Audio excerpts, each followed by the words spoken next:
Assalamualaikum warahmatullahi wabarakatuh. Waalaikumsalam Waalaikumsalam warahmatullahi warahmatullahi wabarakatuh. wabarakatuh. Selamat malam teman-teman semua. Kembali Selamat lagi dengan kami di mana dalam mata kuliah kurikulum dan pengembangan ini kami dari kelompok 4. Pada topik yang terakhir ini ada beberapa pembagian kelompok dan di mana kami dari kelompok 4 dan dari kelompok 4 sendiri kita mendapatkan materi yang mana problematika penerapan kerangka UPD dan kita sebagai guru. Ya, nanti karena kita kelompok 4 sehingga kita fokuskan di sini sebagai guru saja. Nah, sebelumnya perkenalkan dulu anggota kelompok kami. Yang pertama itu ada Mbak Indonesia, kemudian yang kedua ada Mbak Laila Saiful, kemudian ada Mbak Rima Dara, ada saya, eh, Mas Tri Andika, dan yang terakhir itu ada Mbak Widya Listianingsih. Oke, langsung saja kita langsung masuk dalam pembahasan yang pertama. Kita urut saja dari pembagian kelompok. Yang pertama akan presentasikan atau akan disampaikan oleh Mbak Nisa. Silahkan Mbak Nisa akan menyampaikan mengenai guru. Silahkan. Baik, terima kasih Mas Dika untuk kesempatannya. Saya akan menjelaskan tentang guru. Menurut undang-undang yang berkaitan dengan guru, bahwasannya guru adalah pendidik profesional dengan tugas utama mendidik, mengajar, membimbing, mengarahkan, melatih, menilai, dan mengevaluasi peserta didik pada pendidikan anak usia dini, jalur pendidikan formal, pendidikan dasar, dan pendidikan menengah.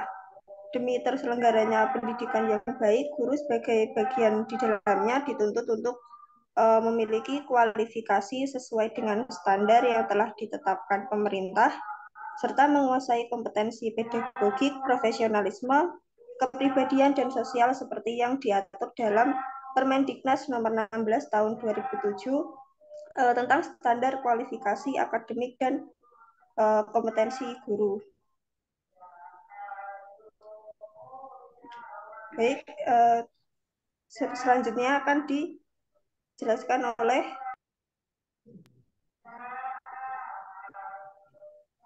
Mbak Mbak Laila. Oke, terima kasih Mbak Lisa atas kesempatannya. Baik, teman-teman, saya akan melanjutkan apa sih tugas guru itu, tugas sebagai seorang guru itu. Nah, tugas guru di sini dijelaskan dalam bab 11 pasal 39 ayat 2 Undang-Undang Nomor 20 tahun 2003, yaitu tentang sistem pendidikan nasional, pasal 20 Undang-Undang Nomor 14 2005 tentang guru dan dosen, serta pasal 52 Peraturan Pemerintah Nomor 74 tahun 2008 tentang guru. Yakni tugas guru adalah yang pertama merencanakan pembelajaran, kemudian melaksanakan proses pembelajaran yang bermutu, dan menilai, mengevaluasi hasil pembelajaran, kemudian membimbing, melatih peserta didik atau siswanya. Lalu tugas guru juga melakukan penelitian dan pengabdian kepada masyarakat. Yang selanjutnya, tugas seorang guru adalah melaksanakan tugas tambahan yang melekat pada kegiatan pokok yang sesuai. Kemudian meningkatkan dan mengembangkan kualifikasi akademik dan kompetensi secara berkelanjutan. Nah, itu adalah tugas seorang guru yang termuat dalam undang-undang yang sudah saya jelaskan tadi. Next, selanjutnya,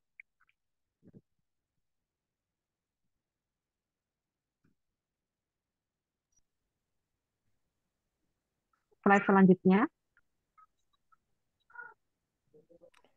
Silahkan Mbak Rima Oke, bisa ya. melanjutkan. Terima kasih untuk kesempatan yang diberikan. Sekarang ya ini penerapan UBD dalam lembaga formal.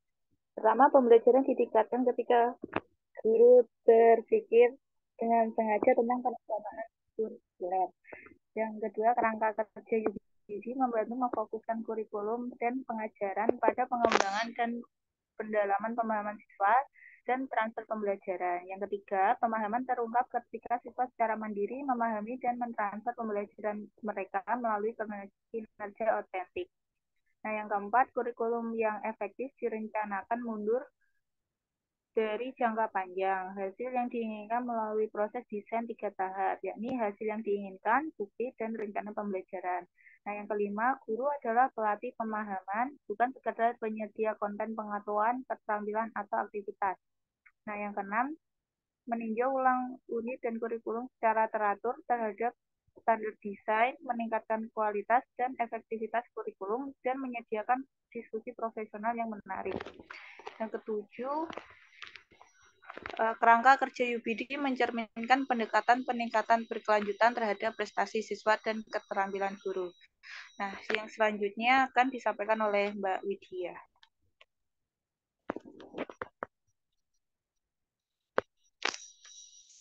Baik, terima kasih Mbak Rima. Nah, kita masuk pada inti dari pembahasan diskusi ini, yaitu problematika penerapan kerangka UPD dalam lembaga formal. Nah, kita fokusnya sebagai guru.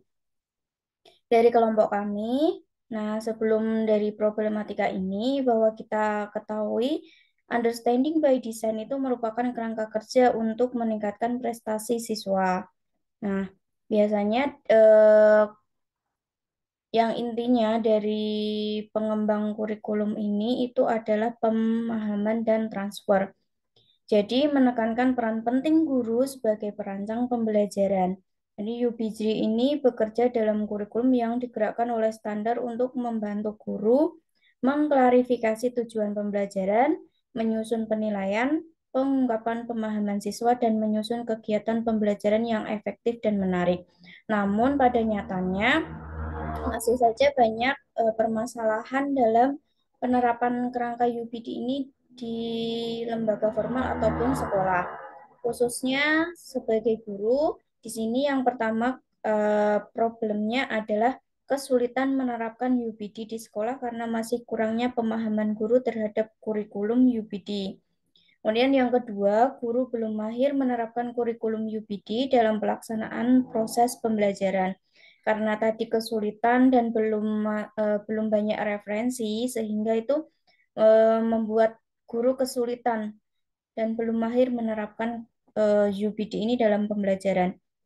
Kemudian problem yang ketiga adalah keterbatasan waktu kepala sekolah untuk melakukan monitoring terhadap perancangan dan pelaksanaan kegiatan pembelajaran sesuai dengan kurikulum UPD. Dan yang terakhir, guru seringnya itu memulai dengan buku teks, pelajaran favorit, dan waktu kegiatan yang lebih dihormati daripada tujuan atau standar yang ditargetkan.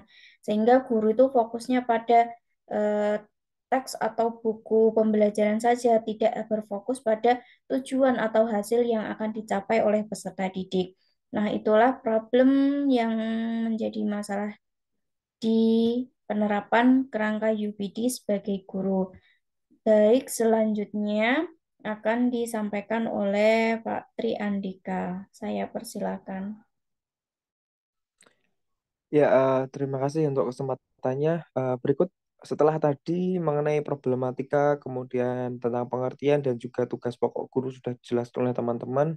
Di mana dalam problematika penerapan kerangka UPD ini pasti ada solusinya. Nah, dari sini kami, dari kelompok kami ini mengambil eh, diskusi ya, ataupun beberapa solusi, yang mana ada 4 solusi yang kami tawarkan.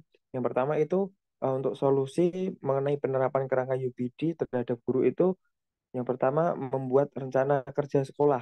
Salah satunya itu menghadirkan praktisi yang memberikan sosialisasi mengenai perkembangan kurikulum UPD. Karena tadi kan untuk problematikanya kan karena pengetahuan guru yang minim mengenai kurikulum UPD ini, sehingga perlu ada praktisi yang mensosialisasikan mengenai kurikulum UPD. Kemudian yang kedua itu membina guru pemula agar dapat melaksanakan proses pembelajaran yang sesuai dengan kurikulum UPD. Nah, setelah tadi ada sosialisasi, kemudian pihak kepala sekolah ataupun wakakurikulum ataupun yang lain itu yang mempunyai wewenang bisa membina guru-guru pemula ini agar bisa melaksanakan pembelajaran menggunakan kurikulum UPD. Kemudian yang ketiga itu menjadwalkan monitoring dan harus pandai membagi waktu menjalankan tugas sebagai kepala sekolah dan guru. Nah, pentingnya sebuah supervisi atau pentingnya sebuah pemantauan mengenai sesuatu, mengenai sebuah kegiatan itu eh, adalah seperti ini. Untuk memantau apakah kegiatan itu berjalan dengan baik atau tidak. Sehingga monitoring ini perlu sekali dan perlu dijadwalkan agar penerapan UPD itu tetap berjalan dengan baik. Kemudian yang keempat, guru harus mulai merancang pembelajaran menggunakan backward design, yaitu mulai dari menentukan hasil akhir diinginkan atau tujuan atau standar. Kemudian bukti belajar yang dibutuhkan untuk membekali siswa untuk melakukan kegiatan belajar. Nah, karena kan tadi itu permasalahannya guru itu mengajar sesuai dengan keinginannya, bukan berdasarkan tujuan dari pendidikan itu, seperti itu. Jadi dalam kerangka UPD ini kita memakai backward design ya, sehingga kita capai dulu kita inginkan dulu tujuannya itu apa, kita targetkan sehingga nanti baru kita menyesuaikan.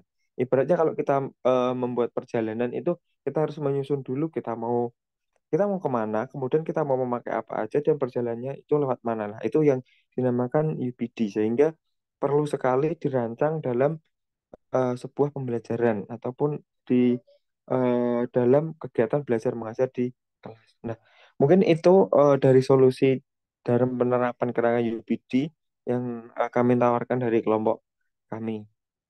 Eh, Mungkin itu Mbak dari saya, atau ada teman-teman masih ada ingin yang disampaikan? Saya kira sudah cukup Mas Dika ya tentang penjelasan problematika tadi. Oke, ya.